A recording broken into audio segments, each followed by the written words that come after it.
Okay, what I wanted to do next in part 2 of this homework video is to review MATLAB LiveScript for doing the calculations for a Fourier series. I think you've probably seen the LiveScript before, but if not, we're going to go over it here. All right, so a LiveScript is just a MATLAB add-on that lets you document what's in your code and run it in pieces and sort of animate things, and so it's useful for instruction purposes. All right, so the part like this clear is a command. You can tell because there's a window here that's slightly grayer than the surrounding background. This part right here, this background part, is text that you can use to document the problem that you're working on. Okay, so I did that. Consider the periodic signal x of t shown below. I pasted in a figure. We can identify the fundamental period. We can typeset some equations in there and so forth. I did want to cover equations. All right, so I'm going to take a note of this. This is the complex exponential form Fourier series. I want to show you how you enter that into LiveScript. Okay, so the way I do that, there's a number of ways. One way you can do is just hit this button here, and then you get this menu, and you can start poking through the menu and implement the equation. Okay, I hate that. It takes way too long for me. All right, so I use LaTeX commands. If you don't know LaTeX commands, they're sort of worth it if you do a lot of documentation of math kind of things.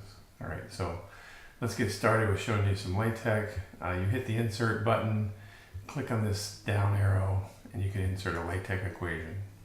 Okay, so the Fourier series complex exponential form looks like x of t is equal to, so that's pretty obvious what to do in LaTeX. Next, you start using backslash and some commands. So I know that summation is \sum because I've done lots of LaTeX stuff.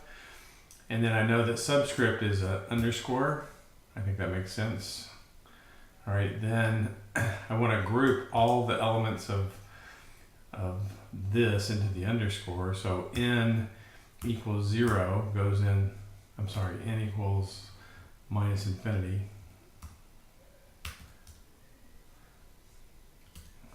Minus, and then infinity has a code too, I know it, minus infinity, and then you close the group. All right, so you see that showed up on the bottom. And then if you want to do a superscript, it's just the caret up and infinity. All right, so there's the summation, and then if I want to do c of n, c sub n, all right, easy enough. And then I want to do an exponential e raised to the close or open bracket or open curly bracket j. You don't need the time symbol because it's a math equation. Omega. All right, so backslash omega gives you Greek letters. N t. Close group, and we're done. All right, so we insert that equation. Okay, so if you play around with that, I think you'll like it. It's got a little bit of a learning curve, but if you do a lot of math typesetting, it's worth it. Okay, so down in here, I noticed I don't really need that time symbol. Okay, so I can get rid of this, and that looks a little better. Okay. All right, so that's the commenting part that you can do, and it's well documented, and you can work problems using LiveScript. Okay, you should know there's a couple of ways you can look at the output. If you click here, that shows the output to the right. If you click here, it shows the output in line. Okay, and so you go to some output, and you right click, and you can clear it. All right, so let's clear it so that we can see how this runs. All right, so we're clearing all the output. All right, so from there, I can go to the Home tab, Live Editor tab, and start hitting step to step through this. Okay, so the green shows what step you're on. We're going to clear all the variables, and then we're doing symbolic manipulations of these equations. I think you've seen symbolic stuff before. So the symbolic variables are going to be c, t, and n. All right, so let's step through that. So when I hit step here, it's going to display, the period is equal to 2, and then it's going to step through the calculations. It didn't put that as an output because I had that semicolon. All right, so this one doesn't have a semicolon, so when I hit step, it's going to give me the output. All right, so it's symbolically evaluating that integral, and you should notice that electrical engineering we use J, MATLAB typically defaults to an I. All right, for the complex variable. All right, so there we go. All right, the next thing I wanted to do is plot the Fourier series coefficients.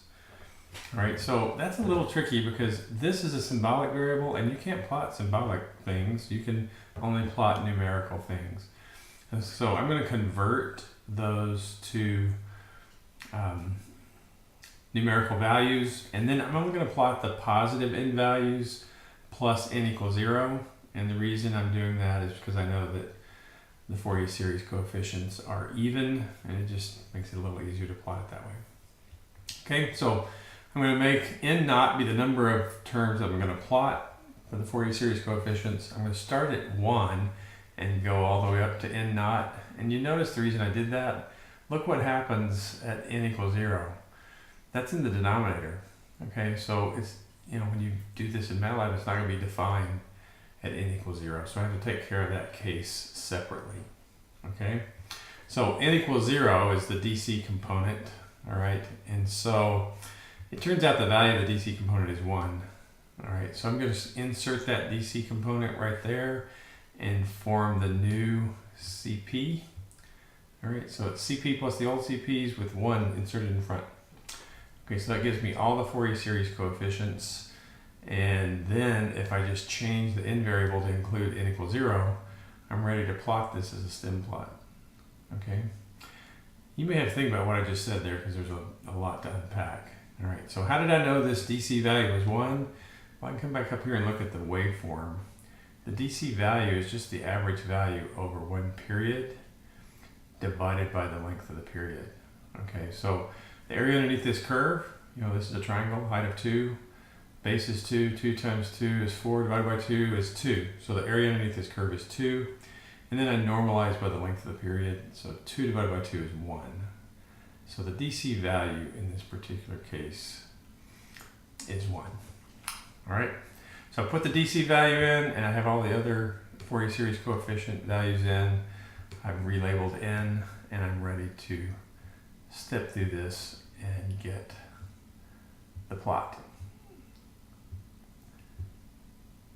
Okay, so I have that, and there's no labeling yet on the plot.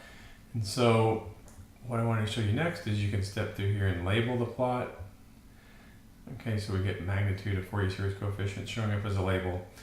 This is where it's a little more complicated, and I wanted to show you. Okay, you can have an X label and you can use LaTeX inside there, right? The format is a little cumbersome, but here you go, all right? It's well known in LaTeX that you enclose math stuff within dollar signs, okay? So as soon as you want to go into math mode for LaTeX, you put whatever you want in there in between dollar signs. So here's a dollar sign, here's a dollar sign. What goes in between is LaTeX, okay? So remember the Greek variable omega, so slash omega underscore 0 gives me an n omega naught. All right, so when I hit this step, I get that label of n omega naught with the Greek letters in there. Okay, so that's kind of cool. The thing about MATLAB is it's irritatingly small what that default is. All right, so if you go back here, I took a handle to the H, H is a handle to the X label. All right, so if I want to change things associated with the X label, I can set that handle to a different font size. All right, so set H font size 17. When I step through that, that turns out a little bigger. Okay, and I can do the same thing with the Y label. I step through there and I get CN showing up on the Y-axis. And that font's too small too. I'm going to make it even bigger. I'm going to make that 20. Okay, and so I have this nice plot of the Fourier series coefficients. Okay, so moving along, I'm going to finish this up in less than 15 minutes. All right, the next thing I want to do is plot the trig form of the Fourier series. I'm using the compact trig form because it's just easier to plot positive values of n, because MATLAB indexing goes through positive values, not positive and negative values. Okay, so the first thing I do is I define a time vector. I know the DC value for C0 is 1, so I just go ahead and define that. And then I need the initial value of x. So x is a big vector. It's representing the output signal. So 1's size of t, that gives me a vector of all 1's. That's the length of t. And then I scale that by C0. C0 in this case turns out to be 1.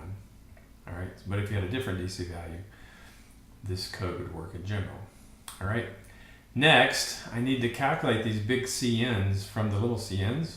All right. And remember, little c is a symbolic variable, so I need this eval to convert that to numerical. I need to define an n because, you know, the c's, these c's, they depend on n. Okay. So that gives me the c values. I need the theta values, and again, I have to evaluate that to convert from symbolic to a double precision number. All right. Then I just set up a little loop that adds all the Fourier series harmonics into my variable x. All right, so this goes from 1 to n naught, so I'm adding the first 50 harmonics, and then the rest of it's just plot formatting. Okay, so let me put continue, and that'll run the rest of this. Okay, so it's running, and you know, you get what you expect. You see this Fourier series coefficients that sum up and give you this triangle waveform back. All right. So the cool thing about the live script is you can play around with different parameters. Like we put 50 harmonics in there. What if you only put 3? Well, you could rerun everything and see what happens when you just do 3. These are the 3 harmonic coefficients. And when you plot, it doesn't look very good because it doesn't have enough frequency content to represent that Fourier series. You know, it's only got you know, the first 3 harmonics. Okay, so another interesting thing is to just crank this way up. All right, so maybe put 500 in here, run this. You know, just a lot of Fourier series coefficients. Notice how tightly they get packed in because there's 500 of them. All right, so you can see this rolls off as a function of n. All right.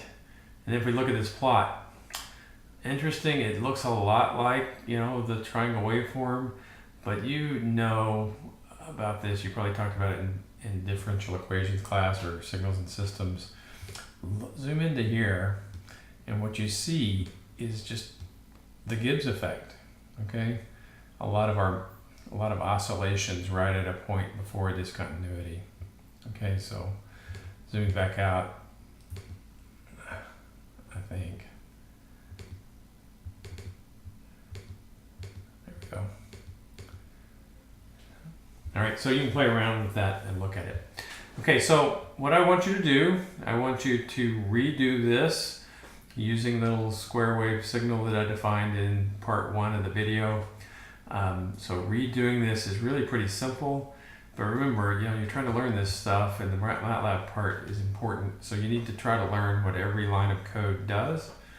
All right, and then what you're going to submit is your own live script Fourier series, or whatever you want to call it. That name would be fine. You can copy most of this code, just modify what you need in terms of this integral. You know, the integral setup is going to be different. Okay. And the period might be different, and that makes omega naught possibly different. So you can make all those changes and submit that, and hopefully going through this kind of detailed calculation, especially using MATLAB, helps build your intuition about Fourier series and frequency content.